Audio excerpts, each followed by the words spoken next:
നമസ്കാരം. സൂര്യദീപം അസ്ട്രോളജിയിലേക്ക് എല്ലാവർക്കും സ്വാഗതം. നമ്മൾ ഇന്നിവിടെ സംസാരിക്കുന്ന വിഷയം 2026 വർഷം ജൂൺ 16 മുതൽ 30 വരെയുള്ള ഭരണി നക്ഷത്രക്കാരുടെ ജ്യോതിഷ ഫലങ്ങളാണ്. ഈ ഫലങ്ങൾ പറയുമ്പോൾ നമ്മൾ ഓരോ ദിവസവും, അതായത് ഓരോ തീയതിയും തിരിച്ചന്നേ ദിവസം എന്തൊക്കെ കാര്യങ്ങൾ സംഭവിക്കുമെന്ന് നമ്മൾ കൃത്യമായിട്ട് പറയുന്നുണ്ട്. അപ്പോൾ ഈ ഫലം ഒന്ന് കേൾക്കുകയാണെങ്കിൽ അതാത് ദിവസം നിങ്ങൾ എന്തൊക്കെ കാര്യങ്ങൾ ശ്രദ്ധിക്കണം, ഏതൊക്കെ ഭാഗ്യങ്ങൾ നിങ്ങൾക്ക് വന്നു ചേരുന്നുണ്ട് എന്നൊക്കെ നിങ്ങൾക്ക് മനസ്സിലാക്കാൻ കഴിയും. അപ്പോൾ അതനുസരിച്ച് നിങ്ങൾക്ക് ജീവിതം ഒരു അടുക്കും ചിട്ടയോടെ മുന്നോട്ട് കൊണ്ടുപോകാൻ കഴിയും. ഇതൊരു പൊതുവായിട്ടുള്ള ഫലമാണ്.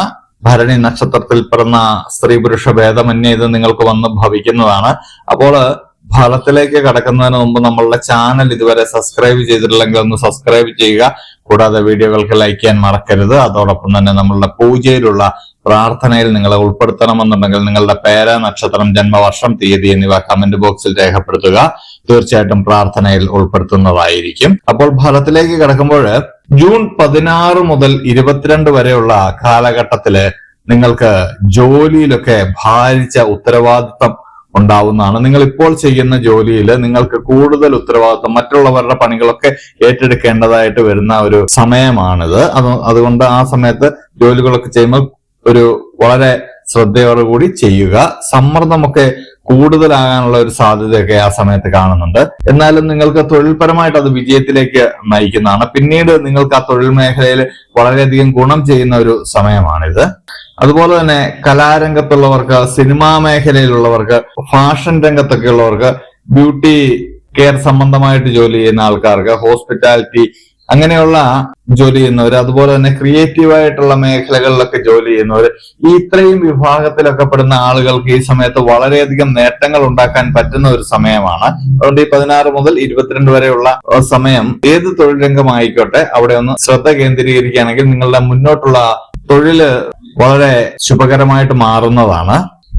നിങ്ങൾക്ക് ഒരു ജൂൺ 26 ആകുമ്പോഴത്തേക്കിനും നിങ്ങൾക്ക് പഴയ പ്രോജക്റ്റ് ഒക്കെ പൂർത്തിയാക്കി പുതിയത് തുടങ്ങാനൊക്കെ കഴിയുന്നതാണ്. അതായത് കരാറൊക്കെ എടുത്തിട്ടുണ്ടെങ്കിൽ അതൊക്കെ പൂർത്തിയാക്കി പുതിയൊരു കരാറിലേക്കൊക്കെ പോകാനൊക്കെ ഉള്ള ഒരു സാഹചര്യം ഉണ്ടാവുന്നതാണ്. അതുപോലെ തന്നെ എന്തൊരു കാര്യം തൊഴിൽ സംബന്ധമായിട്ട് നിങ്ങൾ പഴയ കാര്യങ്ങളൊക്കെ ചെയ്യുന്നുണ്ട്, അതൊരു ജൂൺ 26 നിങ്ങൾക്ക് അത് പൂർത്തിയാക്കാൻ കഴിയുന്നതാണ്. അതിനുശേഷം മറ്റൊരു മേഖലയിലേക്ക് പോകാനും നിങ്ങൾക്ക് കഴിയുന്നതാണ്. ധനപരമായിട്ട് നോക്കുകയാണെങ്കിൽ ശുക്രന്റെ സ്വാധീനം കാരണം ധനപരമായിട്ടുള്ള ധനസ്ഥിതിയൊക്കെ വളരെ മെച്ചമായിട്ടാണ് കാണുന്നത്. നിങ്ങൾക്ക് അപ്രതീക്ഷിതമായിട്ടുള്ള ചില ലാഭങ്ങളൊക്കെ വരുന്നുണ്ട്. ജൂൺ 18, 24, 29 തീയതികളിലൊക്കെ നിങ്ങൾക്ക് ധനലാഭം വരുന്ന സമയമാണ്. ലോട്ടറി ഭാഗ്യമൊക്കെ ഉണ്ടാവാം. അതുപോലെ തന്നെ സമ്മാനങ്ങളൊക്കെ ലഭിക്കുന്ന ഒരു സമയമാണ്. അതുപോലെ തന്നെ കിട്ടാതിരുന്ന പണമൊക്കെ തിരികെ കിട്ടുന്ന ഒരു സമയമാണ്. നമ്മൾ കൊടുത്തിട്ട് മറന്നുപോയ കടങ്ങളൊക്കെ തിരികെ വരുന്ന ഒരു സമയമാണ്. ഈ സമയത്ത് മറ്റൊരു കാര്യം കൂടി നമ്മൾ ഇതിനകത്ത് പറയേണ്ടതുണ്ട്. ആഡംബരത്തിന് വേണ്ടിയിട്ട് നിങ്ങൾ അമിതമായിട്ട് ചെലവാക്കുന്ന ഒരു സാഹചര്യം ഉണ്ടാകുന്നുണ്ട്. അത് പ്രത്യേകിച്ച് 20-ാം തീയതിയും 27-ാം തീയതിയുമാണ് അങ്ങനെയുള്ള ഒരു സാഹചര്യമൊക്കെ നിങ്ങളിൽ കണ്ടുവരുന്നത്. അതുകൊണ്ട് ആഡംബരത്തിന് വേണ്ടി വലിയ ചെലവുകൾ ചെയ്യാതിരിക്കുകയാണെങ്കിൽ നിങ്ങൾ ഭാവിയിലേക്ക് ആ പണം സ്വരുക്കൂട്ടി വെക്കുകയാണെങ്കിൽ വളരെ നല്ലതായിരിക്കും. ഈ ആഡംബരത്തിന് കടം പോലും വാങ്ങുന്ന ഒരു സാഹചര്യമൊക്കെ നിങ്ങൾ ഉണ്ടാവുന്നുണ്ട്. കടങ്ങൾ ഒഴിവാക്കാൻ പറ്റുന്ന ഒരു സമയമാണ്. ആ സമയത്ത് വീണ്ടും നിങ്ങൾ കടം വാങ്ങി വെക്കരുത് എന്നാണ് നമുക്ക് പറയാനുള്ളത്. നിങ്ങളുടെ പ്രണയവും വിവാഹവും ഒക്കെ നടക്കാൻ പറ്റുന്ന ഒരു സമയമാണ്. പ്രണയത്തിലൊക്കെ ഒരു പോസിറ്റീവ് ആയിട്ടുള്ള തീരുമാനം എടുക്കാൻ കഴിയുന്ന ഒരു സമയമാണ്. അതുപോലെ തന്നെ വിവാഹം നോക്കുന്ന ആളുകൾക്കൊക്കെ വിവാഹത്തിന് പറ്റിയൊരു സമയമാണ്. അതുപോലെ തന്നെ ദമ്പതികൾ തമ്മിലുള്ള പിണക്കമൊക്കെ മാറി സ്വരച്ചേർച്ചയിലാകുന്ന ഒരു സമയമാണ്. കുടുംബത്തിൽ കൂടുതൽ സന്തോഷവും ഐക്യവും ഒക്കെ ഉണ്ടാകുന്ന ഒരു സമയമാണ്. ജൂൺ 17, 25 തീയതികള് നിങ്ങൾ വിവാഹത്തിന് ആലോചനയ്ക്കൊക്കെ വേണ്ടി തിരഞ്ഞെടുക്കുകയാണെങ്കിൽ വളരെ നല്ലതായിരിക്കും. അതുപോലെ തന്നെ സ്നേഹബന്ധങ്ങള്, സുഹൃത്ത് ബന്ധങ്ങളൊക്കെ ഊഷ്മളമാക്കി കൊണ്ടുപോകാൻ കഴിയുന്ന ദിവസങ്ങളാണ് 17, 25 എന്നുള്ള തീയതികള്. നിങ്ങൾ മറ്റൊരു കാര്യം നിങ്ങൾ ശ്രദ്ധിക്കുക. ജൂൺ 23 നിങ്ങൾ വളരെയധികം ശ്രദ്ധിക്കേണ്ടതുണ്ട്. കാരണം ചില അസൂയകളും സംശയങ്ങളും പിടിവാശികളും ഒക്കെ മൂലം നിങ്ങൾക്ക് ചില ബന്ധങ്ങളൊക്കെ നഷ്ടപ്പെടാനുള്ള സാധ്യതയുമുണ്ട്. അതുകൊണ്ട് തന്നെ അതൊന്ന് ശ്രദ്ധിക്കുക. നിങ്ങളുടെ വാക്കുകളൊക്കെ നിങ്ങൾ ഉപയോഗിക്കുന്ന വാക്കുകളൊക്കെ ഒന്ന് ശ്രദ്ധിക്കുക. അതിൽ മൂലം ചില ആളുകൾക്ക് വിഷമം ഉണ്ടാകുകയും അതിൽ നിന്ന് അവര് ചില ബന്ധങ്ങളിൽ നിന്നൊക്കെ അവര് പിന്മാറുകയും ചെയ്യുന്ന ഒരു സമയമാണ്. അതുപോലെ തന്നെ നിങ്ങളുടെ ആരോഗ്യ കാര്യമൊക്കെ എടുക്കുകയാണെങ്കിൽ ഗർഭാശയ സംബന്ധമായിട്ടുള്ള ചെറിയ പ്രശ്നങ്ങൾ ഉണ്ടാവാം.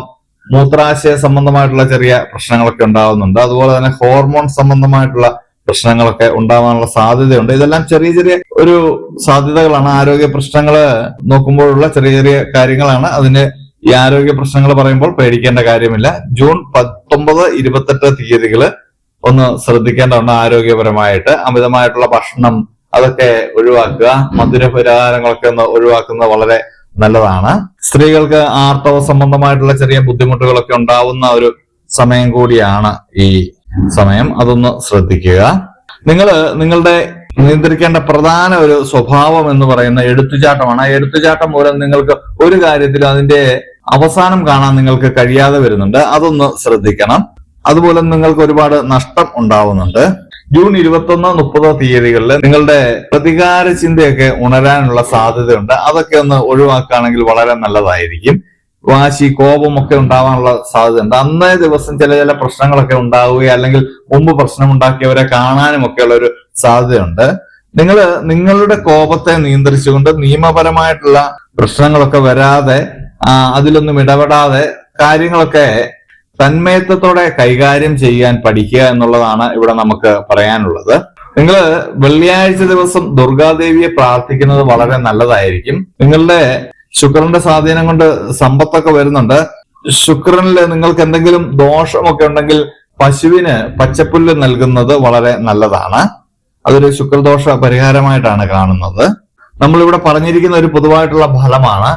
ഇത് ഒരാളുടെ ജന്മസമയം അനുസരിച്ച് അതിൽ ഏറ്റക്കുറച്ചിലുകളൊക്കെ ഉണ്ടാവാമെങ്കിലും ഒരു രീതിയിൽ അല്ലെങ്കിൽ മറ്റൊരു രീതിയിൽ നിങ്ങൾക്ക് ഇത് വന്ന് ഭവിക്കുന്നതാണ്. അപ്പോൾ എല്ലാവരും പ്രാർത്ഥനയോടെ മുന്നോട്ട് പോകുക. അപ്പോൾ ഇതുപോലെയുള്ള അറിവുകൾക്കും വിശേഷങ്ങൾക്കുമായിട്ട് നമ്മുടെ ചാനൽ ഒന്ന് സബ്സ്ക്രൈബ് ചെയ്യുക. ഇനിയും മറ്റൊരു വീഡിയോയുമായിട്ട് നമുക്ക് വീണ്ടും കാണാം. നന്ദി, നമസ്കാരം.